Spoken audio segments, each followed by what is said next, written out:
कधी वाटतं का आयुष्यात सगळं करत असूनही मन शांत नाही? योग्य निर्णय घ्यायचा असतो पण मन गोंधळलेलं असतं.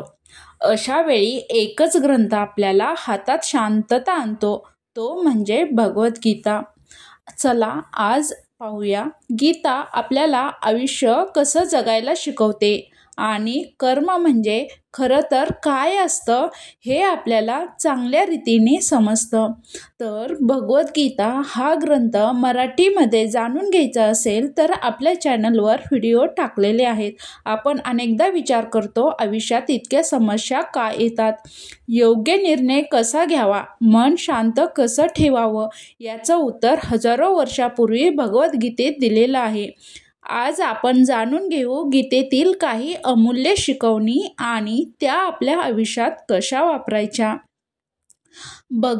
भगवद्गीता म्हणजे तरी काय असतं हे आत्ता पाहूयात. भगवद्गीता म्हणजे भगवान श्रीकृष्णांनी अर्जुनाला दिलेली ज्ञानाची शिकवण असते. त्याच ज्ञानाची आपल्यालाही शिकवण्याची गरज आहे. ती फक्त धार्मिक पुस्तक नाही तर लाईफ गाईड आहे.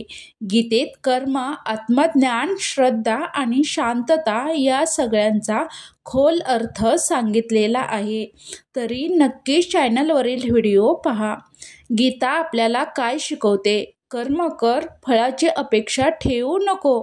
याचा अर्थ आपण आपलं काम मनापासून करावं, पण परिणामाबद्दल चिंता करू नये. कारण प्रयत्न आपले असतात पण परिणाम परिस्थितीवर अवलंबून असतो. त्यामुळे जे परिणाम होतील ते भोगायला शिका. मनावर नियंत्रण ठेवणं म्हणजे खरी विजयप्राप्ती. गीता सांगते की बाहेरच्या जगावर नियंत्रण मिळवण्यापूर्वी आपल्या मनावर मिळवा.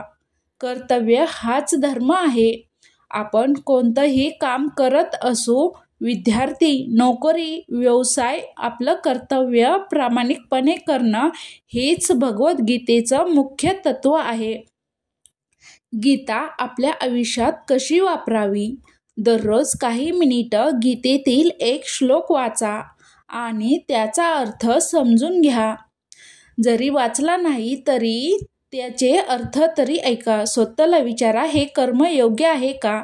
अपयश आलं तरी खचू नका, कारण गीता सांगते यश अपयश हे मनाच्या स्थितीवर अवलंबून असतं.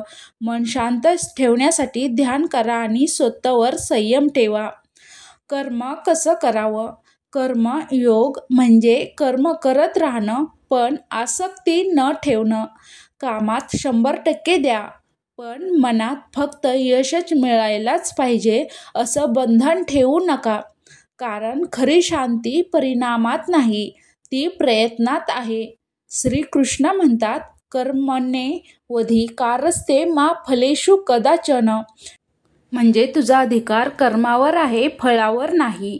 म्हणून मित्रांनो, गीता वाचणं म्हणजे केवळ धार्मिक ग्रंथ वाचणं नाही तर आयुष्य समजून घेण्याचं ज्ञान मिळवणं आहे.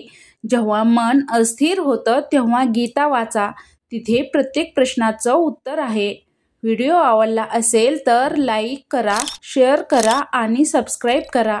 पुढच्या भागात आपण गीतेतील मनाचं नियंत्रण या विषयावर बोलूया.